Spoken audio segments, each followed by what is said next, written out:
শ্মশানের সিকিউরিটি গার্ডের আজকের গল্প নরকের ভেগ।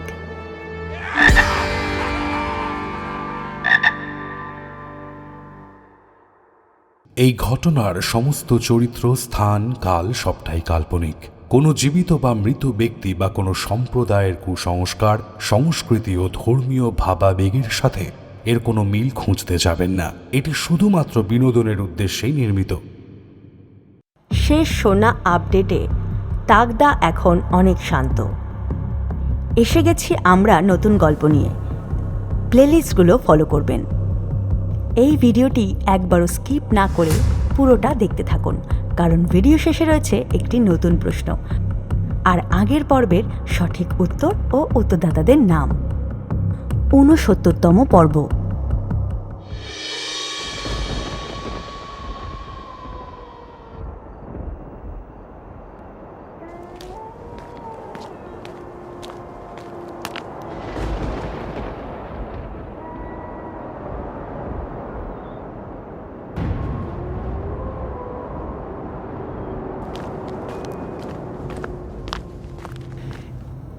এই সুমন, ওটা সামনে কি? কি আবার হলো? সামনে আবার কি থাকবে? ওই তো, ওটা তো একটা পাথর। চল চল, এরপর দেরি হয়ে যাবে, বৃষ্টি নেমে গেলে মুশকিল। এর আগেও শ্মশানে এসেছি, কিন্তু এরকম গা ছমছম করেনি। কেন জানি না, মনে হচ্ছে অশুভ কিছু আছে আশেপাশে। আর যাই হোক, এগিয়ে চলো সবাই।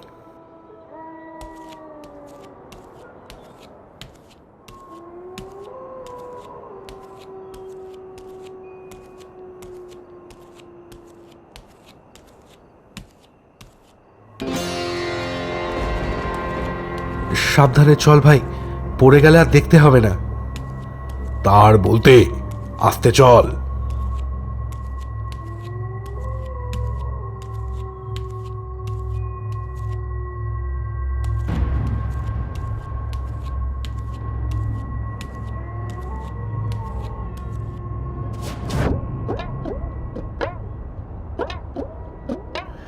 আইজ এত ইলিশ মাছ না খাইলেই হইতো।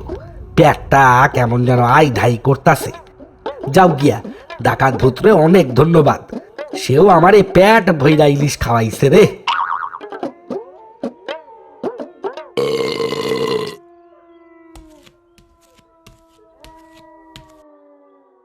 এই দেখ, এই কি দেখ ভাই, সামনে আবার সেই কালো পাথরটা না? ধুর, ওরকম কত পাথর রাস্তায় পড়ে থাকে।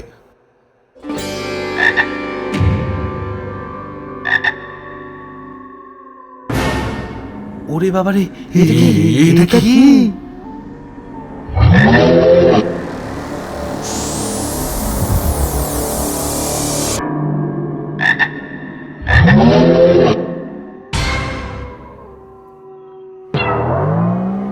খাইছে কি দেখতাছি, এই দেখি।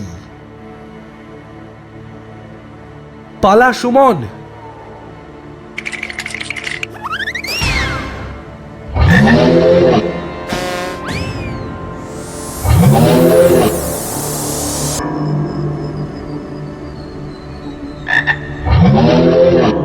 এইসব কি? এই ভয়ঙ্কর জিপটা কোত্থেকে আইলো? আমার তো বুক কাঁপতাছে।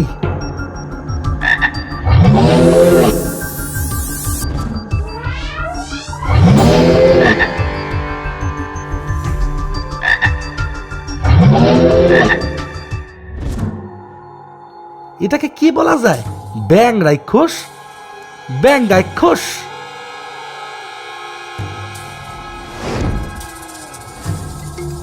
এ তো মেসো ক্যাংলা, তার মানে মেসো ক্যাংলাই ব্যাং রাক্ষস। এমন একটা ভয়ানক ঘটনা তো মহারাজরে জানাতেই হইতেছে।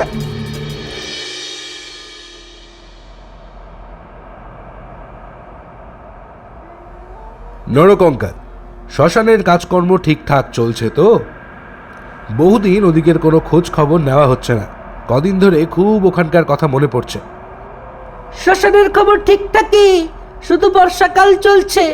দুর্যোগে মৃতদেহ সৎকার করতে যারা আসছে, তারা রাতের আধার আর বৃষ্টি বাদলে বিপদে পড়ছে। ও নরকঙ্কাল মশাই, কিচ্ছু ঠিক নাই, কিচ্ছু ঠিক নাই ওখানে। এক্ষুনি আমি নিজ চক্ষু দিয়ে একটা ভয়ানক ঘটনা খাইলাম গো। এই কি হয়েছে? কি অত চারাবাজি করছেন কেন? যা দেখছি ঠিক দেখছি। কি দেখেছো সেখানে, সেটা পরিষ্কার করে বলো তো শুনি। ভূত ব্যাঙ রাক্ষস দেখছি মহারাজ। ব্যাং রাক্ষস? তার মানে? ও ওই যে আইসা পড়ছে। ও এই যে ক্যাংলা, কোথায় ছিল এতক্ষণ? কেন, যেখানেই থাকি আপনার কি? আমাগো নিরাপত্তার প্রশ্ন উত্তরটা দাও। নিরাপত্তা? মহারাজ, কি হয়েছে? ও কিছু না। ক্যাংলা, আগে বলো তুমি এতক্ষণ কোথায় ছিলে? শ্মশানের পুকুর ঘাটের কাছে নেড়া শেওড়া গাছের তলায় বসে পিতৃপুরুষের কাছে উৎসুক করা বিরিয়ানি মাংস খাচ্ছিলাম মহারাজ।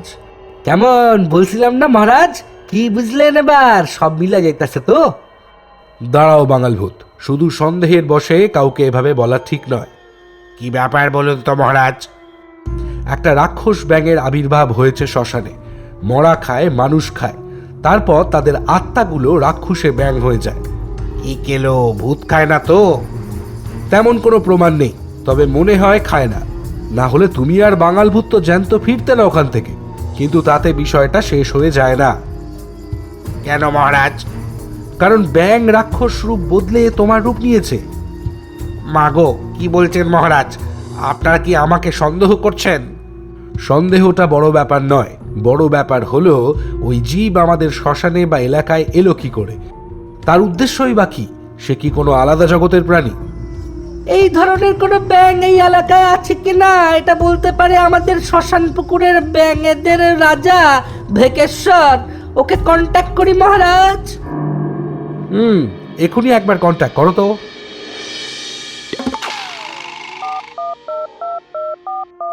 হ্যালো ভেকেশ্বর, আমি নরকঙ্কাল বলছি।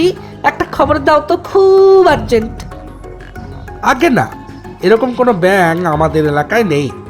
আমার বাপ ঠাকুরদার আমলেও ছিল না, এখনো নেই। তুমি শিওর? আলবাত। বাপ পিতামার ভিটা চিনব না? আমরা তো এই জলাশয়ে বহু যুগ ধরে আছি, কস্মিনকালেও এমন ব্যাঙের কথা শুনিনি কো। ওকে ভেকেশ্বর, থ্যাংক ইউ। না মহারাজ, ভেকেশ্বর বলল এখন কেন, বাপ ঠাকুরদার আমলেও এই তল্লাটে এমন কোনো ব্যাঙের অস্তিত্ব ছিল না। বাপ ঠাকুরদার আমলে নয়, কিন্তু যদি তার আগে থেকে থাকে। আচ্ছা, তোমরা এখন এসো, আর কেউ কোনো খবর পেলে অবশ্যই জানাবে। আগে মহারাজ, সভাভঙ্গ হোক। এই ছেলে পিলেরা, এবার বাড়ি যাও, এবার মাঝরাত হয়ে যাবে। কি সুন্দর নরম অন্ধকার, মুক্তোর দানার মতো বৃষ্টির ফোঁটা ঝরে পড়ছে আকাশ থেকে। এই প্রকৃতি কত যুগ ধরে আমাদের লালন পালন করে চলেছে। বাপ ঠাকুরদার আমলেও এমনিই ছিল প্রকৃতি। কিন্তু তার আগের গল্পটা আমি মনে করতে চাই না। ঠাকুরদা আমায় বলেছিল সেই গল্প। আজকে নরকঙ্কাল যখন ফোন করেছিল তখন আমার মনে পড়ছিল সেই কথা, কিন্তু বলিনি, কারণ এই গল্প আমাদের এক পূর্বসূরির জীবনের এক ভয়ানক সত্য। না না, এ গল্প নরকঙ্কালকে বলা যাবে না। এ কি ভেকু, তুই কখন এলি? দাদু, একটা গল্প বলো, ভূতের গল্প। আচ্ছা বস, বলছি শোন। অনেকদিন আগের কথা। এই পুকুরের রাজা ভেক ও রানী ভেকির কোনো সন্তান ছিল না। মনের দুঃখে তারা দেশ ভ্রমণে বেরোলেন।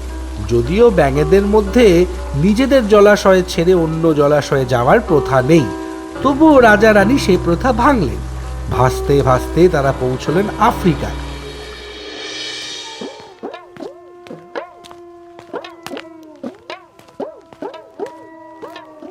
ও ভাই পিরান, চললে কোথায় হন্তদন্ত হইয়ে? কালো দিঘির ওখানে, ভূতেদের ওখানে মাছ খাওয়ার নিমন্ত্রণ আছে, তাই চলেছি সেখানে গো। আরে দূর, আমার সাথে চলো, নিধুর পুকুরে চলো ভাই। সে আবার কোথায়?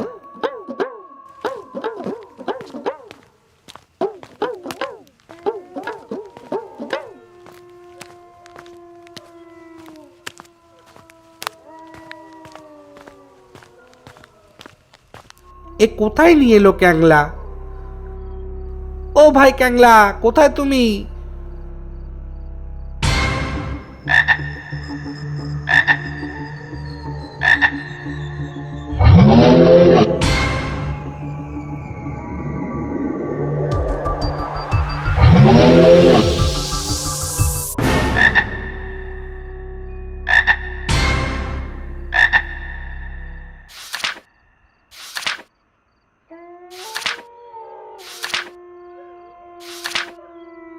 পেয়েছি, একটা সূত্র পাওয়া গেছে।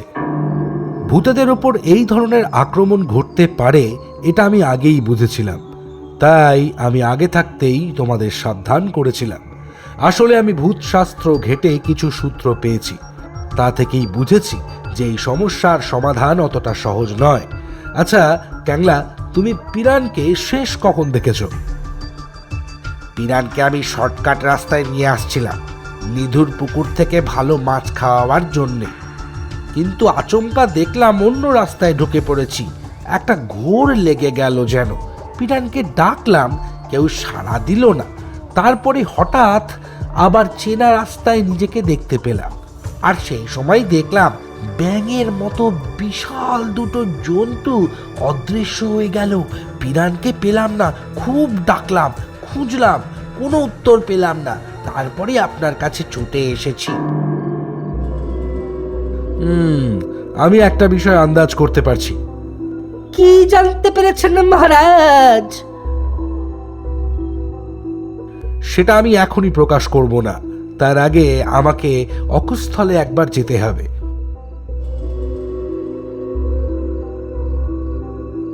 অর্থাৎ যেসব জায়গা থেকে নিরীহ মানুষ ও ভূতেরা এই অজানা প্রাণীর শিকার হয়েছে। এই অদ্ভুত প্রাণীটা কোত্থেকে এলো, কিছু আন্দাজ পেয়েছেন কি? ও মহারাজ, জিনিসটার নামই বা কি? আপাতত প্রাণীটিকে ব্যঙ্গাক্ষস বলা যেতেই পারে, তবে নিশ্চিতভাবে জানতে হবে আমি যে প্রাণীটার কথা ভূতশাস্ত্র ঘেটে জানলাম এটা সেই প্রাণী কিনা, আর তার জন্য আমাদের ঘটনাস্থলে যাওয়া ভীষণ প্রয়োজন। মহারাজ, সশস্ত্র হইয়া যাইবেন, ওই পশুখান আইয়া পড়তে পারে, আর মেসো ক্যাংলারে রইয়া যান। ওই রাক্ষস আবার ক্যাংলার বন্ধু, যেখানে ক্যাংলা সেখানে রাক্ষস। দেখুন মহারাজ, ঘটনাচক্রে ওই জন্তুটার সাথে কাকতালীয় ভাবে আমার যোগাযোগ ঘটে, তা বলে আমাকে এইভাবে অপমান করা হবে কেন মহারাজ? মেছো ক্যাংলা, তুমি এক সময় মাছ চুরি করার দায়ে আমার হাতে ধরা পড়েছিলে। হ্যাঁ মহারাজ, সেটা তো বহু আগের কথা। আগের হলেও তোমার একটা ক্রাইম হিস্ট্রি তো আছে। তা মানি মহারাজ। এই জায়গাটাকে কাজে লাগিয়ে জন্তুটা আমাদের বিভ্রান্ত করতে চাইছে ত্রাস আরো ছড়িয়ে দিতে। তার মানে জন্তুটার মানুষের মতো বুদ্ধি আছে বলতে হবে মহারাজ।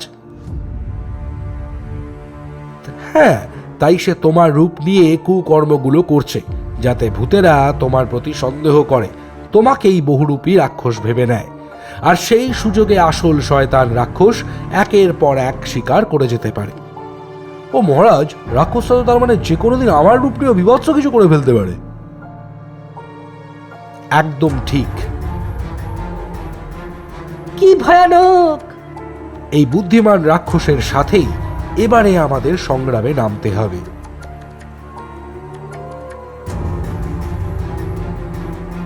কিন্তু মহারাজ, একটা ইতর প্রাণীর মানুষের মতো বুদ্ধি হলো কি করে? এর পেছনে আছে কোনো ভয়ানক সত্য, কোনো বিভৎস সত্যি।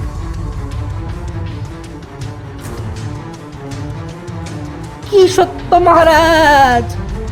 এমন সত্য যা হয়তো অনেক যুগ আগে পৃথিবীর মাটি থেকে লুপ্ত হয়ে গিয়েছে।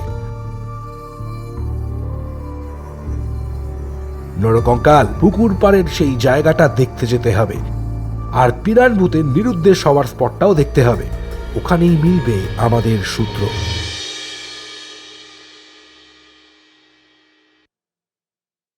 গত পর্বের সঠিক উত্তর ও উত্তরদাতাদের নাম দেওয়া রইল স্ক্রিনে। এত সঠিক উত্তর পেয়ে সত্যিই আমাদের ভীষণ ভালো লাগছে। শ্মশানের সিকিউরিটি গার্ডের আজকের পর্বের প্রশ্ন হল, ভেকেদের রাজারানী কোথায় ঘুরতে গিয়েছিল? অবশ্যই সঠিক উত্তরের পাশে নিজের পুরো নাম দেবেন। দেখা হচ্ছে আগামী পর্বে ঠিক দুপুর 3টে।